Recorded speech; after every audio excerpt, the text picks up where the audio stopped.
ಮಾಜಿ ಪ್ರಧಾನಮಂತ್ರಿ ಎಚ್.ಡಿ. ದೇವೇಗೌಡರ ಮಗ ಕುಮಾರಸ್ವಾಮಿ ದಿಢೀರಂತ ಸಿಎಂ ಆದಾಗ ಅನೇಕರು ಆಶ್ಚರ್ಯಪಟ್ಟಿದ್ರು. ಇದರ ಹಿಂದಿನ ಕಾರಣ ಇದೇ ಶಂಭುಲಿಂಗ. ಹಾಗೇನೆ ರಾಜಕೀಯವಾಗಿ ಪತನದ ಅಂಚಿನಲ್ಲಿದ್ದ ಮಾಜಿ ಮುಖ್ಯಮಂತ್ರಿ ಧರಂ ಸಿಂಗ್ ಸಂಸದರಾಗಿ ಗೆದ್ದಾಗ್ಲೂ ಅನೇಕರು ಅಚ್ಚರಿಗೊಂಡಿದ್ರು. ಆಗ್ಲೂ ಜನ ತಿರುಗಿ ನೋಡಿದ್ದು ಶಂಭುಲಿಂಗೇಶ್ವರನತ್ತ.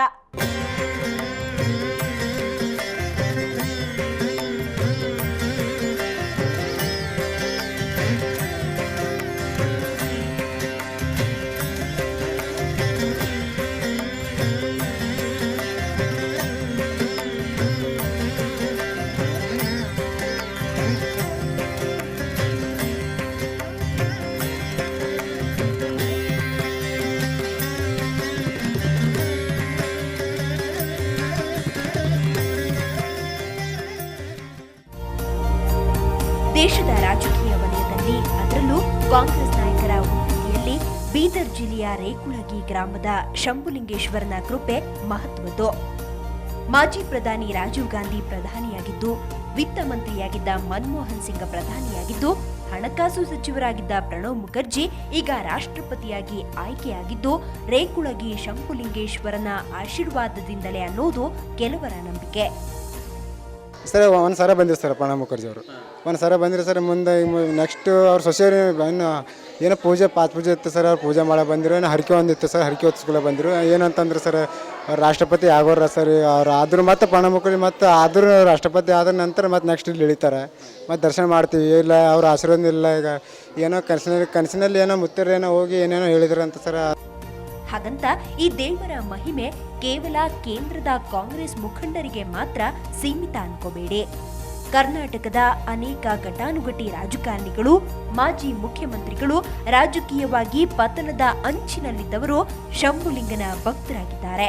ತಮ್ಮ ರಾಜಕೀಯ ಭವಿಷ್ಯ ಬದಲಿಸಿಕೊಂಡಿದ್ದಾರೆ.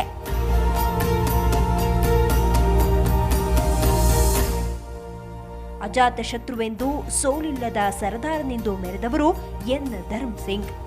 ವಿಶೇಷ ಅಂದ್ರೆ ಜಾತಿ ಬೆಂಬಲವಿಲ್ಲದ ಇವರು ಸಿಎಂ ಕುರ್ಚಿಯ ಮೇಲೆ ಕೂತಾಗ ಅನೇಕರು ಅಚ್ಚರಿಪಟ್ಟಿದ್ರು. ಇನ್ನೊಂದೆಡೆ ಇವರು ಜೇವರ್ಗಿ ಕ್ಷೇತ್ರದಿಂದ ಸತತವಾಗಿ ಗೆದ್ದು ಬಂದಿದ್ರು. ಆ ಕ್ಷೇತ್ರ ಮಾತ್ರ ಅಭಿವೃದ್ಧಿಯಲ್ಲಿ ಹಿಂದುಳಿದಿದೆ ಅನ್ನೋ ಟೀಕೆ ಇವರ ವಿರುದ್ಧ ಕೇಳಿ ಬಂದಿತ್ತು. ಇದೆಲ್ಲದರ ಮೊತ್ತ ಎಂಬಂತೆ ಧರಂ ಸಿಂಗ್ ಜೇವರ್ಗಿ ಕ್ಷೇತ್ರದಲ್ಲಿ ಸೋತು ಹೋದ್ರು.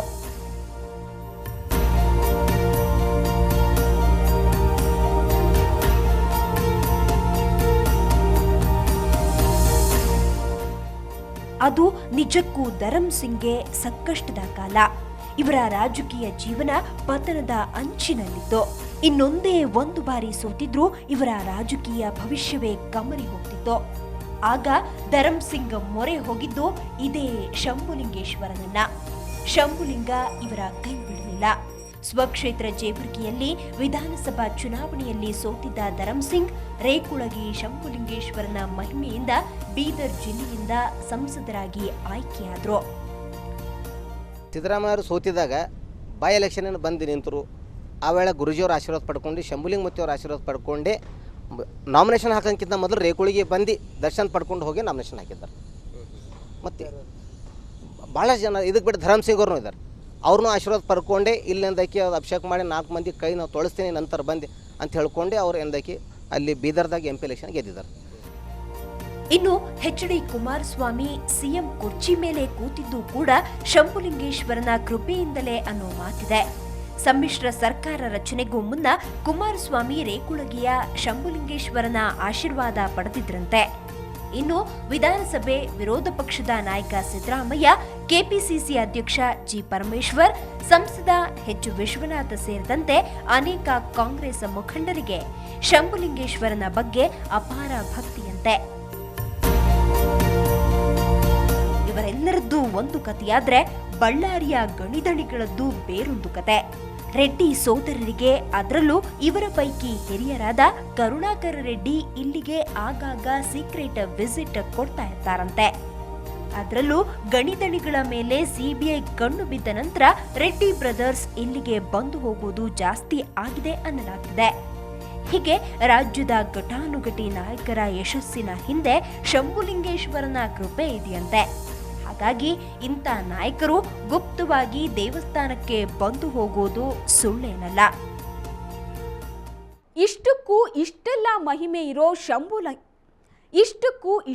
ಮಹಿಮೆ ಇರೋ ಶಂಭುಲಿಂಗೇಶ್ವರ ಯಾರು?